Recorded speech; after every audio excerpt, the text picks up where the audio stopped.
Trump entra ahí en locura, en esta viralidad que parece una peonza, y empieza a decir que sí, ciertas marcas tecnológicas, lo Nos que... recomendamos hacer fentanilo en casa, como norma general. No. La gente que estaba ahí adicta en esa época, la gente que estaba alrededor, confirman que de la noche a la mañana, cuando esto pasa, se abre esta guerra comercial con Asia, de la noche a la mañana es prácticamente imposible conseguir otra cosa en la calle que no sea fentanilo. Buenas tardes, bienvenidos a Vacaciones de Carbón. Una vez más, las 3 Jotas. Mejor que el jamón. ¿Qué pasa, Juan? ¿Cómo vas? ¿Qué tal, amigos? ¿Cómo estáis? Pues aquí ansioso de comunicaros. Tengo tanta información que una documentación tan grande que estoy deseoso de comunicaros en la tarde de hoy. ¿Cómo estáis Ya vosotros? se te ha saltado el pitorro de la olla express, ¿no te caben más datos de droga en la Uf, cabeza? uf, es una locura cómo está la cosa con el fentanilo, es una barbaridad. Vamos a ver, pues más allá de lo que nos cuenta la gente, vamos a ver más allá de lo que hay detrás de esas imágenes que estamos viendo en redes sociales, de toda esta crisis de opiáceos que hay más allá, incluso después y siguiendo a este programa vamos a tener una entrevista muy importante con una de las personalidades ahora mismo en Estados Unidos que vamos a detallar un poco más adelante. No sé cuántas ganas tienes tú de oír esto, Juanjo, pero está el tema ardiendo. Toma clickbait, a ver qué viene luego, ¿sabes? Pero Juan, espera, ¿qué fentanilo? Que supongo que la gente lo ha leído en el título del vídeo y dirá, ¿pero qué mandanga es esta? ¿Y estos qué me hacen? ¿De qué me hablan estos ahora? ¿Qué es eso del fentanilo, tío? Vamos a ver qué es el fentanilo. Pues el fentanilo es un opioide sintético muy potente, como unas 50 veces más potente que la morfina y que hoy en día, pues tristemente, está causando en Estados Unidos y ya en otros países están empezando a registrar muertes por fentanilo también. Pues lo que se ha declarado una pandemia y una emergencia nacional porque realmente está siendo muy problemático, ¿no? Vamos a ver exactamente no solamente qué es lo que es el fentanilo, sino cuáles son los países productores y cómo se llega a esta situación que están viviendo, porque claro, no es que aparezca realmente esto de la nada, sino que hay una historia detrás pues muy interesante. Así que si Y queréis, Juan, vamos perdona, a ello. ¿el fentanilo que es una seta, una hierba, una inyección? Bueno, pues vamos a ver también cómo durante la exposición de esta documentación vamos a ver también pues cómo se suministra o cómo se administra o incluso cómo se consume, que ha cambiado también un poco la manera de cómo se consumirse. Es sintético y se supone que estaba preparado para una dosificación o para un efecto sobre unas 24 horas cuando era administrado con estos excipientes que lo que hacen es retardar su efecto. Pero claro, esto se salta y se empieza a cocinar un poco y acaban inyectándoselo y acaban pues teniendo un viaje pues aproximadamente entre 30 minutos y una hora pues saltándose toda esta cadena de excipientes y todo. Vamos a ver cómo Qué se llega ahí, goloso ¿no? es el ser humano, macho. ¿Cómo le gusta un buen pelotazo? Esto es, bueno, ya no lo decía, ¿no? Nuestro amigo de McGregor entre Spotting, a quien lo recuerde en su día. Take the best orgasm you ever had, multiply it by 1,000 and you're still nowhere near it. El orgasmo más grande que hayas tenido, multiplícalo por 100 y ni te acercas a lo que es la sensación que tiene. Pues, supongo que esto es lo que engancha. Y estamos hablando. Entonces, pero MacGregor nos habla de heroína y tú me hablas de fentanilo, que me has dicho que es 50 veces más fuerte que la morfina, que a su vez es unas 50 veces más fuerte que la heroína. Así a Claro, cuenta de la vieja yo te digo que eso será unas 100 veces más fuerte entonces. claro. Bueno, esto es lo que Cuéntame está más, Juan, dando. necesito saber esta mandanga. Esto lo que está dando es que haya unos síndromes de abstinencia muy fuertes, que sea muy difícil de salir de ahí. Y bueno, al decir que es más fuerte o que es más potente, pues lo podemos resumir con una cosa muy sencilla, y es que la dosis que se necesita es mínima. Estamos hablando de un opioide que en 2 miligramos es letal para un humano adulto. Entonces, pues por eso está habiendo tantas muertes, por eso está habiendo tantos problemas con el fentanilo en Estados Unidos, por ejemplo. Madre Mm, mía. O sea, claro, estamos claro. hablando, me dices miligramos. Sí, miligramos en persona adulta. Entonces, pues estamos encontrando, pues claro pues se están encontrando con sobredosis muy altas y básicamente pues se apaga, el sistema se apaga el cuerpo, los pulmones dejan de funcionar y el cuerpo entra en un estado pues de desconexión. Es una droga para anestesiar y con una dosis alta, el cuerpo pues deja de funcionar, Claro, básicamente. yo mirando un poco, estuve viendo que esto, al ser un opioide agonista, en 30 segundos, 45 segundos está haciendo efecto. Sí, Es decir, que la sobredosis, en caso de que te venga, es inmediata. sí, la sobredosis es inmediata, además lo están describiendo como algo que te empiezas a poner morado y azul directamente. Claro, el cuerpo cierra las tomas de oxígeno, se empieza a desconectar o tienes a alguien cerca que tenga un inhibidor de las drogas, que si no recuerdo muy mal se llama Naxan y es una especie ¿Cierto?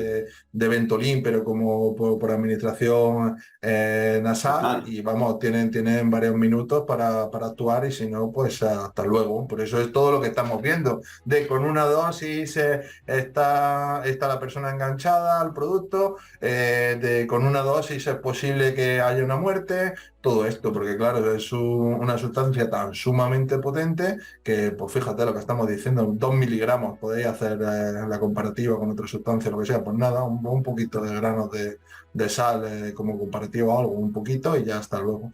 Y Claro, bueno, y esto, ten en cuenta que la dosis se la prepara un señor que no estará en las mejores condiciones para inyectarse.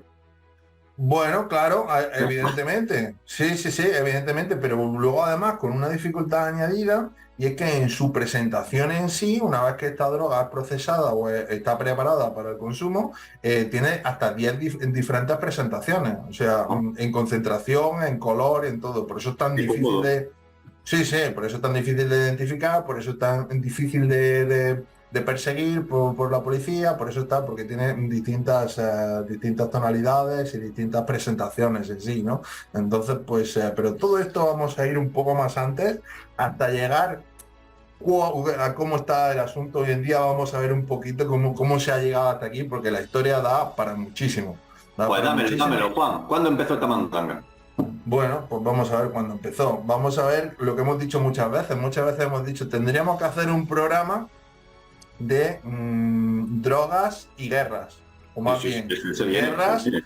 cómo se drogaban los soldados, qué pasaba y qué hacía todo esto. Bueno, Nazi ya. subido en un avión cuatrimotor con la mandíbula batiente. Y bueno, los nazis era un ejemplo, como siempre nos metemos con ellos, los nazis son el ejemplo por autonomasia, ¿no? Por eso conquistan Polonia en un par de días y por eso entran en Francia a saco, porque claro, básicamente no dormían, iban con la anfetamina a tope y además que ellos, para adelantarte un poco cuando hagamos el programa, dependiendo el rango, el escalafón que tenían dentro del ejército, tenían unas dosis más altas de anfetamina u otras. Ya No es ves. la misma dosis para el que estaba conduciendo el tanque que para el soldado de enfermería o de infantería, pero mejor dicho. Entonces, claro, esto es algo que podemos ver en cualquier momento también, sí. Bueno, pues básicamente, a mí siempre me llamaba mucho la atención cuando nos contaban el mal de las trincheras o el mal del frente. No sé si te sonará que muchas veces Sí. cuando estudias las guerras antiguas o las batallas y no sé qué, decían los soldados volvían con el mal de las trincheras, con el mal del frente, venían que no, luego no se adaptaban a la vida civil, que no sé qué. Bueno, La pues mirada de las 1000 yardas.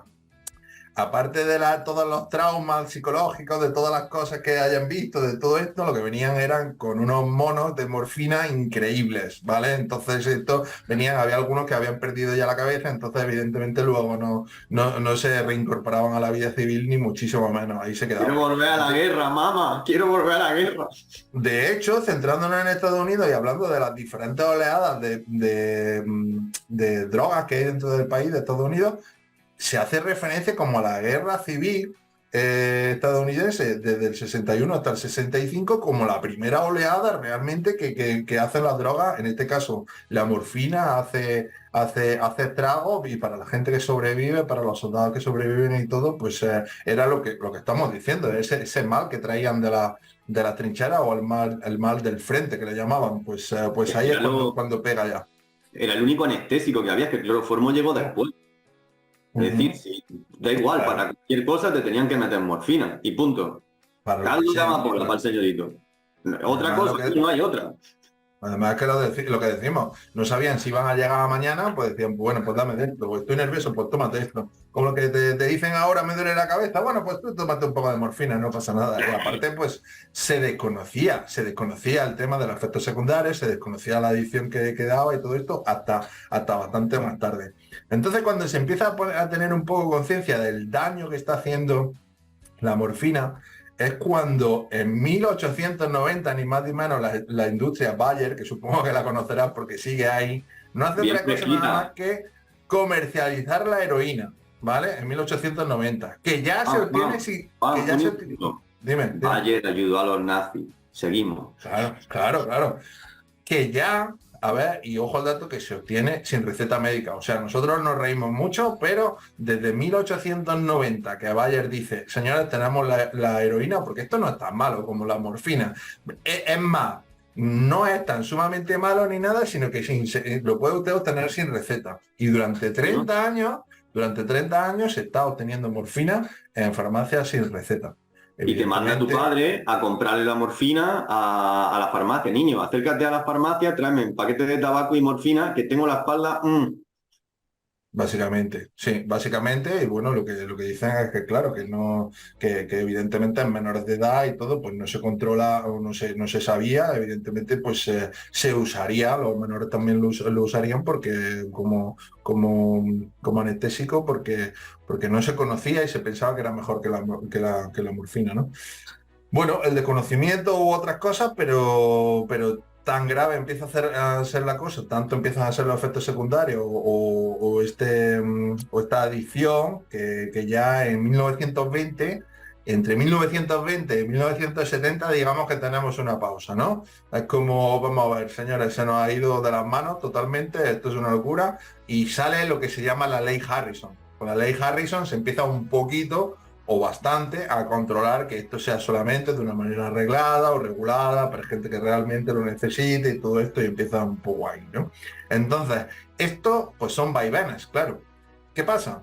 Que al ser regulada, había médicos que estaban en contra de que se regulara tanto y decían, bueno, es que en realidad a los pacientes, a la gente que es terminal o a la gente que es crónica, por decirlo así, no le estamos calmando el dolor, deberíamos darle más cosas. Y el otro problema añadido es que hasta hoy en día, o corrígeme si me equivoco, no conocemos muchas cosas más que paren el dolor aparte de los opiáceos. Entonces, en esa línea no, desde luego. En esa línea no. Y además lo que se está haciendo, o sea, ya el fenantilo fue adelantado por el ISO, me parece que se llama, es más potente todavía, que cómo estará el patio, que no lo han comercializado, ¿sabes? Que la línea de calmar el dolor, que la entiendo sobradamente, porque si te duele y también tienes que vivir, poco puedes hacer aparte de eso y liberarte los chakras, supongo yo. Sí. Pues eso es. Pues empieza toda una corriente a partir de los 70, liderada por el doctor Marx, que dice que el dolor hay que tratarlo y que no podemos tener pacientes que están realmente sufriendo y que hay que abrir un poco la mano con esto. Has dicho y hemos hablado de la guerra de antes y de las cosas y de los soldados. Bueno, ¿qué pasa entre el 65 y el 75? Pues que llega Vietnam, ¿vale? Vietnam... Que también fue una guerra que estuvo pasadita por caldo. Bueno, también a punta de drogas, ¿sabes? Claro. Vietnam, cuando lo ves desde un punto de vista de drogas, soldados y guerra, Vietnam lo definen como la primera guerra farmacológica real. O sea, los soldados tenían acceso se automedicaban, por supuesto, y tenían acceso a alcohol, marihuana, heroína, LSD, opio, barbitúrico. En realidad consumían todo lo que cayera en sus manos. Vietnam era el paraíso de la droga. Pero hombre, Juan, yo me imagino que yo soy... Coño, tú y yo, que tenemos la misma edad, nos dicen con 20 tacos, a ver, flipaos, que os vaya a Vietnam. te sientan allí con un fusil y te ponen una barra libre de drogas para no sentir y dices, guanchas Castilla. Ya, claro, claro, sí, esto es así, es lo que decimos siempre, o sea, aquí nadie está, nosotros no le estamos diciendo a nadie que mal lo está haciendo, no estamos culpando a nadie, evidentemente, si tú mandas a un chaval para allá que no sabe si va a haber el día de mañana, pues ¿qué pasa? Pues pasa lo que pasa. Pero Tendré que dormir esta noche. ya sabían a lo que iban, ¿eh? Porque la CIA, anteriormente a esto, ya había denominado el área de Birmania, Laos, Tailandia como el Triángulo Dorado de las Drogas, añadiendo luego posteriormente Afganistán y todo esto una zona de más de 950.000 kilómetros cuadrados. O sea, ya sabían dónde se metían a meter ahí. ¿Que iban a parar el comunismo? Sí, bueno, está muy bien. Pero vamos, que iban a meter mano en lo que tienen que meter como siempre, ¿no? Lo que quieren meter como siempre. ¿Qué pasa? Se nos olvida una cosa también. O sea, si ya no nos parecía suficiente el LSD, la marihuana, todo esto que había en la guerra de Vietnam, en los 80 irrumpe el crack con una fuerza descompensada, sobre todo en Estados Unidos. Entonces, en 80 ya tenemos la crisis del crack en Estados Unidos también, así para empezar. Pero un segundito, Seguimos. que yo sí quiero meter aquí el crack, tío, que fue no sé, una psicoactiva que esa es creada, ¿vale? Que es clorhidrato de clorhidrato de cocaína y bicarbonato sódico, tío. Claro, O sea, la claro. fricada es que tú tienes farlopa y bicarbonato en la cocina, los mezclas y haces crack. Claro. Que te da cosica, pero si tú, vamos, yo tengo experiencia, no, a ver, entiéndeme, pero hemos estudiado todos los procesos de llevar una hoja a polvo son prácticamente igual. Entonces el de la cocaína tiene ciertas variantes, pero no es una cosa ni es limpio, ni es un proceso que se haga sin productos químicos fuertes. Dudo yo mucho que en la selva lo laven después para que los productos químicos se vayan. O sea, de hecho, dudo que se laven las manos, imagínate tú que se laven nada. Y luego todo eso, que ya viene cubierto mierda, lo metes en un avión, lo transportas desde Colombia a Estados Unidos por todo el Caribe con todo el calorazo para que fermente bien, y luego llegas allí y los mezclas con bicarbonato. Claro. Que, madre de Dios, por favor, qué vicio gastan esas criaturas, ¿sabes? Claro, lo que sea para dar dinero también. Y bueno, aquí que estás hablando un poco del contrabando ya de ciertos países y tal, una de las cosas que está haciendo que el fentanilo esté donde esté ahora mismo es el beneficio que sacan las redes que lo distribuyen. Porque se está estimando que es 20 veces más que el beneficio que tienen con la cocaína. O sea, estamos hablando... ¿A cuánto está el fentanilo? ¿Lo sabemos? No tengo ni idea, ahí ya no Claro. llegamos, pero bueno, sí, a ver, sí se están viendo en la parte de documentación, evidentemente he visto documentales y todo esto, y dosis desde $2, $3 para arriba. O sea, está Pues yo he hecho mis deberes, John. Gracias a un podcast antiguo que he estado viendo de Deep Web y Dark Web, que recomiendo muchísimo, que Juan se lo ocurrió y está de la leche. Pues he visto a ver cuánto está en la Dark Web el fentanil, ¿vale? Curiosamente solo venden pastillas gordas, ¿eh? De 80 y 120. Las de 120 estaban agotadas, pero estaban a unos 200 pavos. Pero la más pedida era la de 80 y estaba a 80, perdón, dólares. A mí me parece caro. Perdona que te lo diga. Pues no lo sé, no te puedo decir. Ya depende cada uno, ¿no? Sí, No sé. de las opiniones. No sé. No Pero había visto- espérate, que no he terminado. Pero te lo he comparado con comprar heroína. Ajá.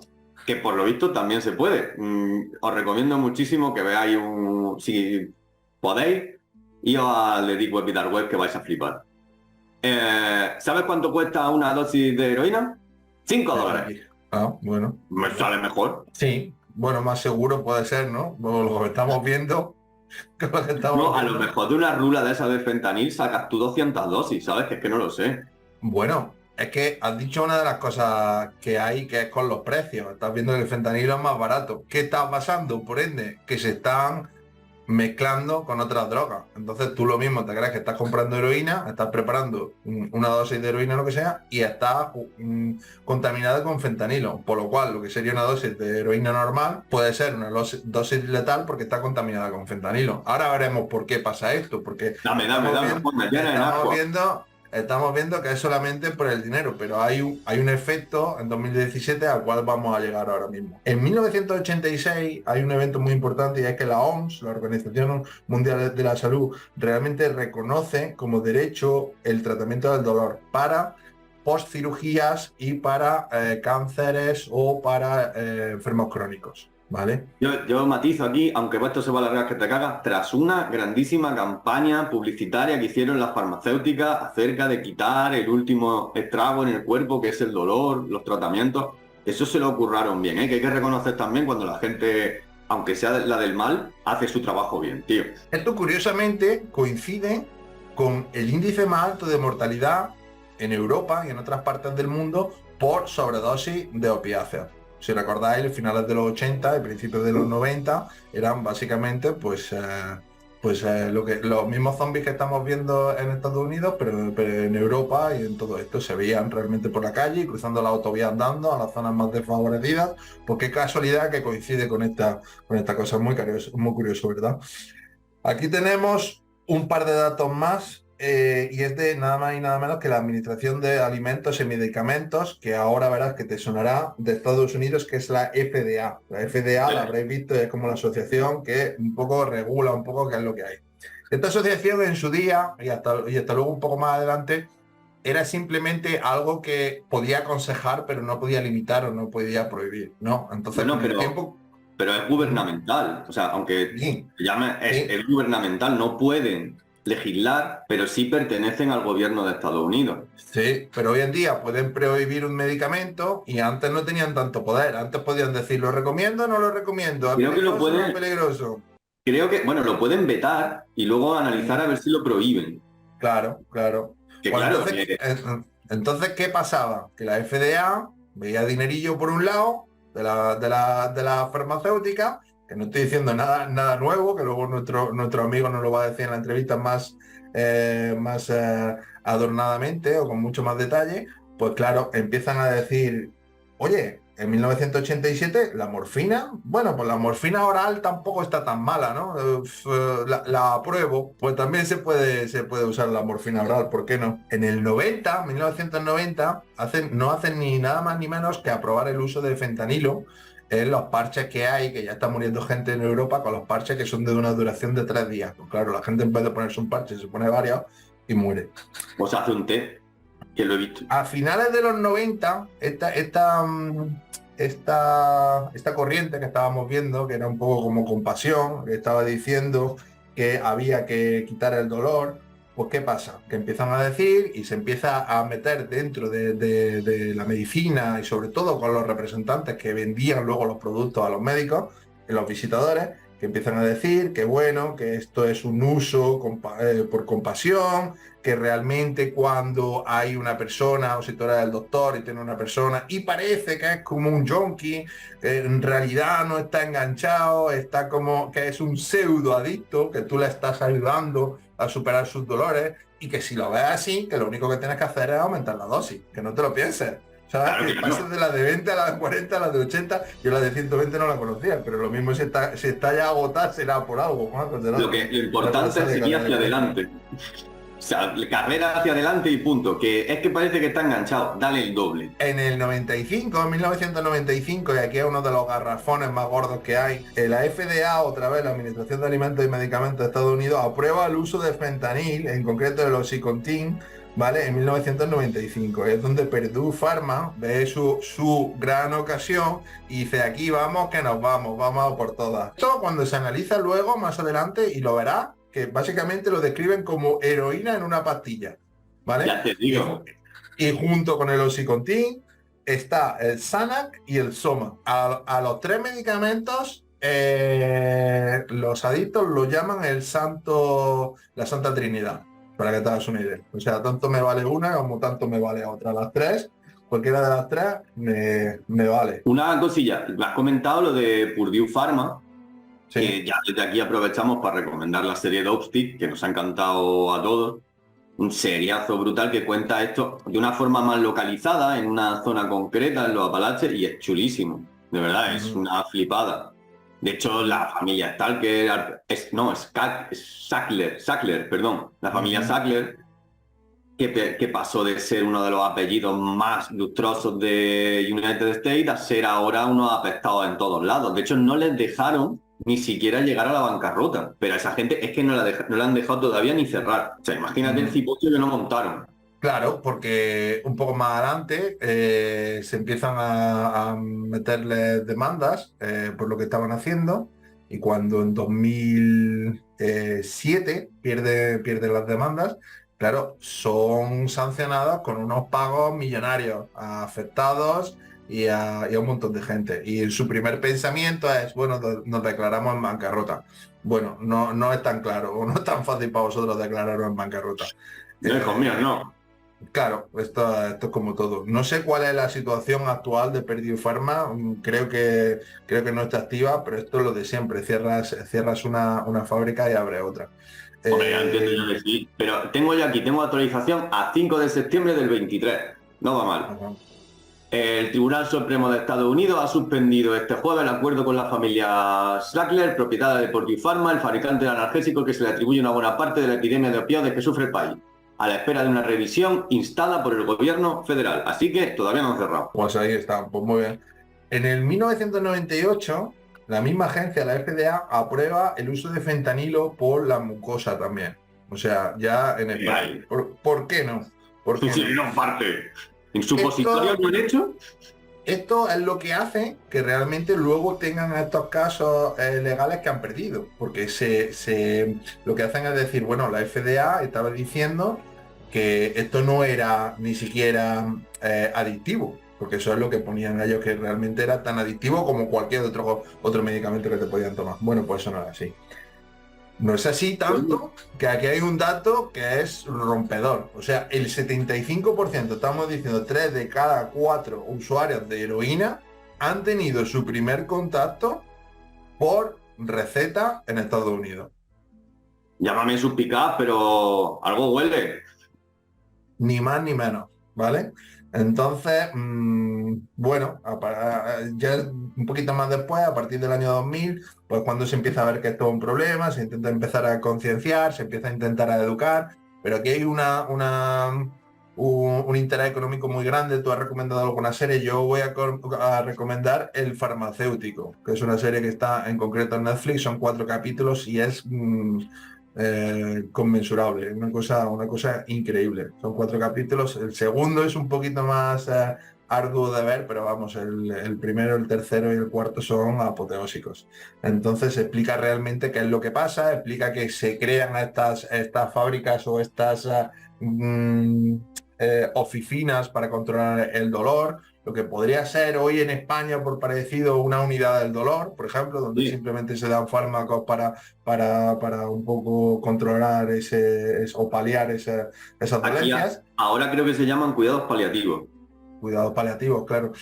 En Estados Unidos eso se les va de las manos, y simplemente pues están buscando a alguien que les dé una receta rápido, pagando por las citas, y simplemente que básicamente sin reconocimiento médico ninguno, pero que les receten cualquiera de estas 3 pastillas que hemos visto, bien el Xanax o el Soma o el Oxycontin, ¿no? Wow, se les va de las por manos. meter un maticillo, porque me parece súper curioso, tío, el Oxycontin, ellos lo vendían con la etiqueta en el frasco de que no producía adicción, porque se basaban en que le habían puesto un recubrimiento a la pastilla que hacía que todo el fármaco fuera de liberación lenta.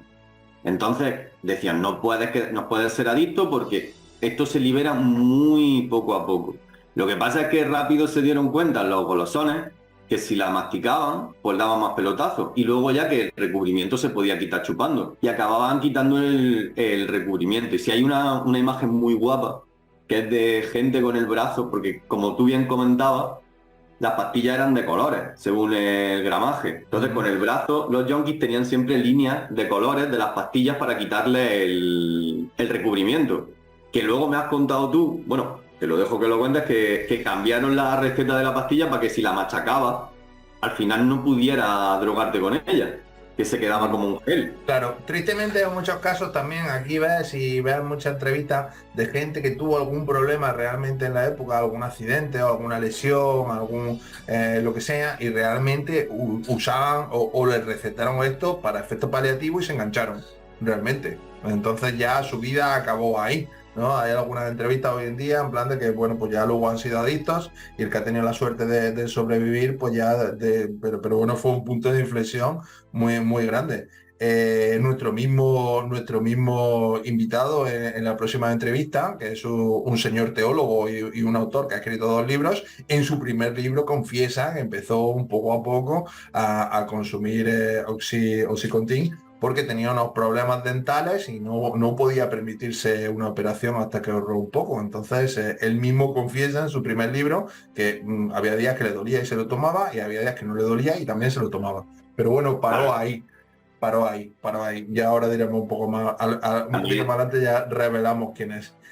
Juan, también entra ahí el factor ese enorme que tienen los estadounidenses de que te sale más barato comprar droga que tratarte el dolor. Bueno, esto en realidad cuando se llama a la pandemia o se nombra la emergencia nacional o se declara, mejor dicho, la emergencia nacional y todo esto, sí es cuando los hospitales hablen estos recursos y sí es cuando los médicos atienden, pero es durante el tiempo que dura eso. Lo hemos visto un poco con el coronavirus, ¿no? Bueno, en España tenemos la suerte que tenemos una sanidad pública buenísima, pero estamos hablando de un sistema donde es muy restrictivo a la hora de acceder, si es solamente por pago, pero al haber una emergencia nacional o declarada una emergencia nacional, sí hay acceso a esos recursos. Lo que pasa es que esto es como se abre y se cierra, ¿no? Se declara y se corta, pero simplemente pues se quedan sin recursos. Pero sí es así. Una de las cosas que estamos viendo y que se ven en muchos documentales y todo esto es que al final todo esto se está lidiando con voluntarios, ¿sabes? Anda narices.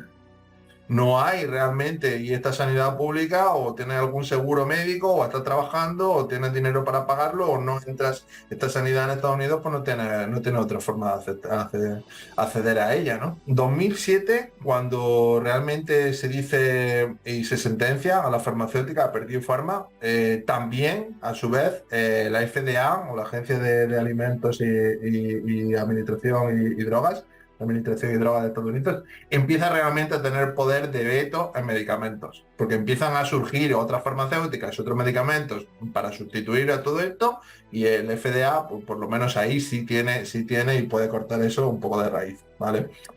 Otra cosa que iba a decir es, bueno, me ha llamado mucho la atención porque no lo sabía y siempre habíamos dicho, o siempre nos habían dicho que era un cóctel de drogas, pero Prince parece ser que tenía una cantidad de fentanilo en sangre incompatibles con la vida, aparte de otras muchas cosas. Entonces, chiquitillo, pero golosón.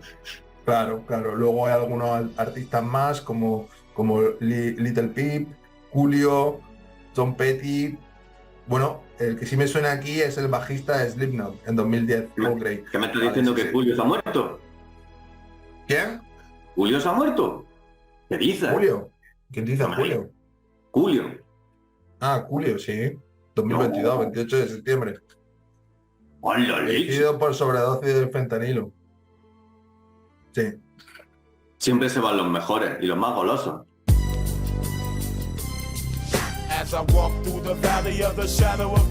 Una cosa, porque hemos visto lo último, hemos visto cronológicamente, como a mí ya conocéis que me gusta contar esto, ¿qué pasa después de todo esto? ¿Por qué el fentanilo vuelve con la potencia que está teniendo? Bueno, pues si os acordáis, en 2017 Donald Trump tiene un problema con Asia bastante gordo. De repente Asia empieza a poner aranceles a ciertos productos americanos.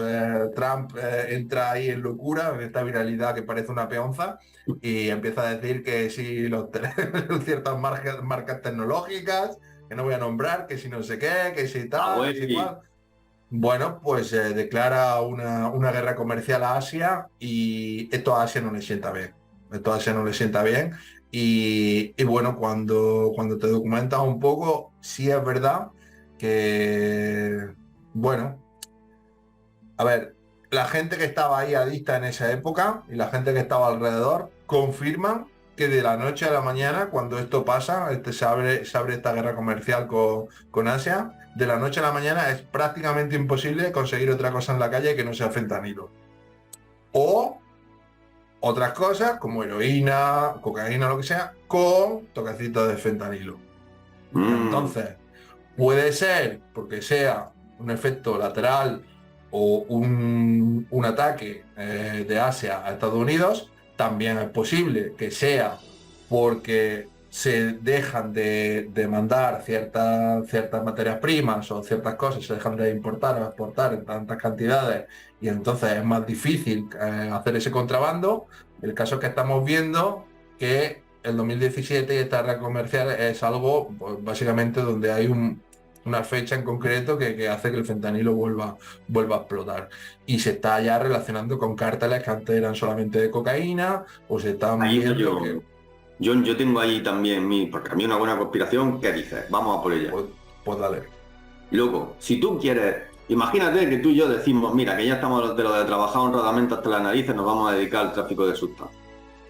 Si tienes que elegir, yo no elegiría una sustancia que haya que plantar. O sea, es un coñazo. Tienes que plantar la coca, cuidar la coca, la hoja me refiero, recolectarla bien, llevarla al chamizo allí, tratarla hasta hacerla polvo. Y una vez que tienes el polvo en la selva, luego moverlo. Cuando tú, sinceramente, puedes montar un chiringuitillo, una fábrica chiquitica y sacas pastillas de fenantilo como si no hubiera mañana.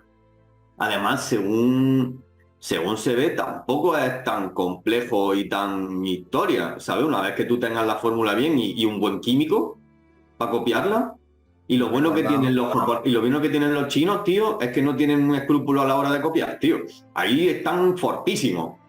Mira, que han inventado esta pastilla que les podemos hacer nosotros una igual. Oye, y las leyes internacionales están ahí. He oído hablar de ellas, pero vamos a hacerlas. Claro.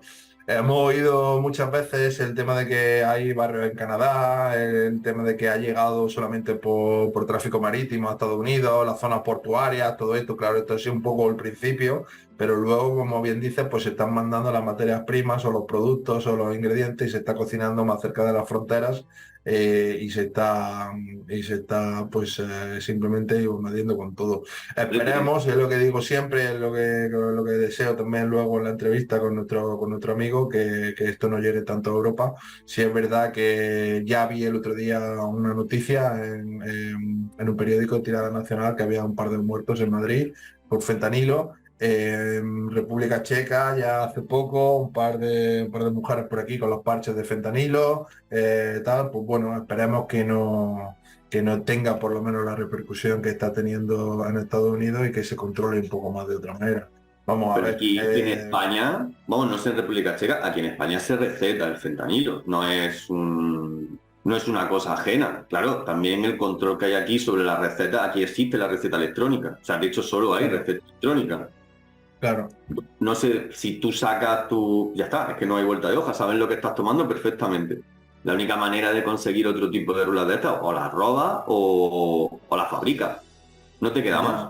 Ya, o las compras. También quiero meter que esto viene, que no lo hemos puesto, pero también quería comentarlo, esto viene de la invención de esta mandanga que fue del Paul Janssen, que es un pieza, ese tío tiene un podcast. Es un belga de la zona donde se fabrican todas las pastillas de calidad del mundo, que es Bélgica, Amberes, Dinamarca, toda esa zona es pastillera a tope. A ver, no digo que la consuman, que también. Digo que la fabrican. ¿Vale? Entonces, claro, ten en cuenta, tío, que eso es una movida que puedes fabricar en cualquier parte del mundo, no te tienes que complicar. Si tú te pillas un sótano en Detroit, ¿vale? Y sabes de química y tienes los aparatos, puedes ponerte a producir este mandanga. ¿Vale? Además, ¿por qué no? Bueno, así vimos un poco Breaking Bad también, ¿no? Es justo eso, tío. Es justo eso, pero con un opioide y no con un... que era lo que hacía metanfetamina, ¿no? Metanfetamina, claro. Pues no con una anfetamina, sino con un opioide. Esto son cosas de no hacer en casa, solamente informamos, no, igual que en Cerro Belmonte no teníamos ánimo revolucionario, estábamos solamente informando, aquí estamos simplemente informando. lo que... No recomendamos hacer fentanilo en casa, como norma general. No. Y lo que estamos viendo, o los casos que están causando más sensación o más que están teniendo más seguimiento en Estados Unidos, son precisamente de gente que está intentando pues tener algo para estudiantes o lo que sea, que están buscando algo por internet para tener un poco de diversión una noche y pensando que compran otra cosa, pues al final compran algo contaminado con fentanilo y hasta ahí llegó su vida. Claro, porque Entonces, recordamos que son miligramos para matarte. Miligramos. sí. Que- Entonces, que claro, en- sí. Vamos a hacer un estudio más genérico. En 1 gramo de cocaína hay 1000 miligramos de cocaína. Con que 2 de esos miligramos sean de fentanilo, hay un señor muerto. O señora. Luca. Inclusión. Hay que tener mucho cuidado. La verdad que documentándote esto ves como un futuro realmente negro que se pinta en ciertas películas de ficción o lo que sea, que lo tenemos a la puerta en la puerta de casa y que esperemos, que es lo que digo siempre, que no siga expandiéndose porque es un futuro negro y que muchas veces cuando has visto en películas de ficción lo ves muy lejano, ¿no? Y está ahí. Bueno, pues desde mi parte, en la parte de documentación, aquí está todo.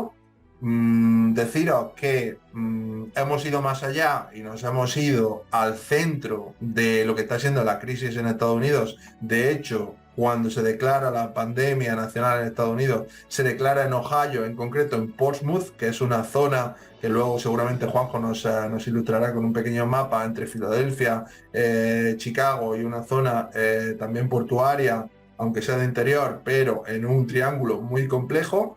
Una zona que era anteriormente minera y que estaba muy deprimida, con una renta per cápita mucho más baja de la ciudad de alrededor, y nos hemos ido ni más ni menos que a Portsmouth, a una persona que es Joshua Lawson, que ha escrito ya 2 libros de cómo lidiar con las drogas y de cómo ayudar. Por cierto, su último libro de este mismo año está causando bastante polémica porque básicamente da las pautas de cómo ayudar a personas que están reincorporándose a una vida activa. Critica bastante a ciertos estamentos y el señor, entre otras cosas, pues ha vivido muy de cerca lo que ha sido esta crisis durante mucho tiempo y lejos de quedarse cruzado de brazos, pues estudió teología para salir un poco y para poder ayudar a la comunidad, y hoy en día pues está siendo todo un referente dentro de lo que es el movimiento de ayuda, que como estamos diciendo, pues al fin y al cabo está movido por voluntarios. Pues le tenemos aquí, amigos, en una entrevista bastante buena, y en nuestro próximo capítulo pues podremos verle. Pues espera, Juan, que creo que tenemos a la última J que creían que no llegaba, pero llegaba sobre la bocina. ¿Qué pasa, Jesús? ¿Cómo va? Corriendo, como siempre. Ahí está el ¿Qué tío, pasa? fitness. ¿Cómo vais, chicos? Pues aquí estaba a punto de decirnos, Juan, que estábamos hablando de fenantilo y que tenemos un invitado para una entrevista después de Portsmouth y que a lo mejor nos trae regalos. Espero que sea una muestra.